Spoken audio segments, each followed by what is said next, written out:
সৃজনের সম্মিলনে করি অমৃত মন্থন এই স্লোগানকে সামনে রেখে চাঁদপুরের স্থানীয় এবং দেশবরেণ্য কবি সাহিত্যিকদের মিলন মেলায় চতুর্থবারের মতো অনুষ্ঠিত হল চাঁদপুর সাহিত্য সম্মেলন। শিল্প সাহিত্যের সংগঠন সাহিত্য মঞ্চের 7ম বর্ষে পদার্পণ উপলক্ষে 24 জানুয়ারি শুক্রবার বিকেল 3টায় চাঁদপুর সাহিত্য একাডেমি মিলনায়তনে স্থানীয় এবং দেশবরেণ্য শব্দশিল্পীদের এই মিলন মেলা অনুষ্ঠিত হয়।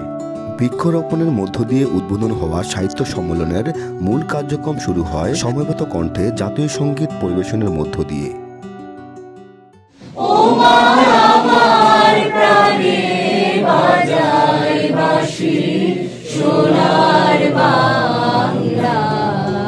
এরপর মহান ৭১ এবং জুলাই গণ অভ্যুত্থানে নিহত শহীদদের স্মরণে 1 মিনিট দাঁড়িয়ে নীরবতা পালন করা হয়। দ্বিতীয় পর্বে অনুষ্ঠিত হয় আগত লেখক এবং সাহিত্যিকদের স্বরচিত সাহিত্য পাঠ। সাহিত্য মঞ্চের সভাপতি কবি ও লেখক মাইনুল ইসলাম মানিকের সভাপতিত্বে এবং সাধারণ সম্পাদক কবি ও গল্পকার আশিক বিন রহিমের সঞ্চালনায় অনুষ্ঠানে প্রধান অতিথির বক্তব্য রাখেন চাঁদপুরের জেলা প্রশাসক মোহাম্মদ মহসিন উদ্দিন।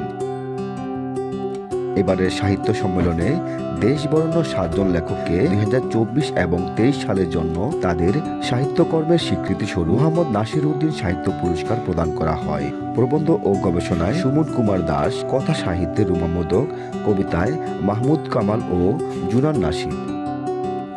2024 সালে মোহাম্মদ নাসির উদ্দিন সাহিত্য পুরস্কার প্রাপ্ত লেখকরা হলেন কবিতায় শাহ বুলবুল, কথা সাহিত্যে নাহিদা নাহিদ এবং প্রবন্ধ ও গবেষণায় শামস আল দিন।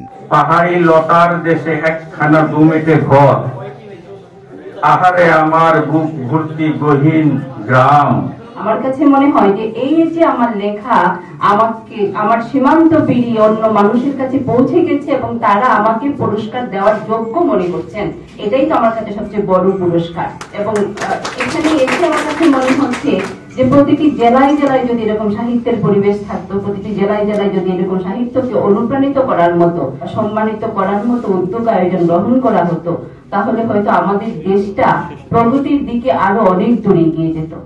সাহিত্য মঞ্চ আজকে যে আমন্ত্রণ এবং যে আয়োজন এবং নাসির উদ্দিন সাহিত্য পুরস্কার, এত বড় একটি পুরস্কার যেটা আমি পেয়েছি, সেজন্য যারা আয়োজক আছেন তাদের প্রতি আমার কৃতজ্ঞতা।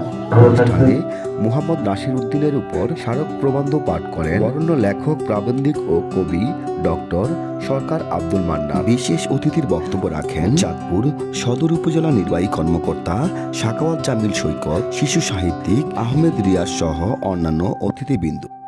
সংস্কৃতির চর্চা, শিল্প সাহিত্যের চর্চা, আমার বাংলাদেশের শহরগুলোতে যে কালচারাল কার্যক্রম পরিচালিত হয় তার কিছুটা ধারণা আমার আছে। আমার কাছে সবসময় মনে হয় যে চাঁদপুর, আমাদের চাঁদপুর, আমার এই জন্মভূমি, এটা অনেক দূর এগিয়ে গেছে। এই ধন্যবাদ দিচ্ছি যে অনেকদিন পরে হলো এই যে আপনারা দেখছেন, এটা যদি প্রতি বছর দান করা হবে তখন হুমায়ুন আজাদের পুরস্কার সংক্রান্ত একটি বিতর্কিত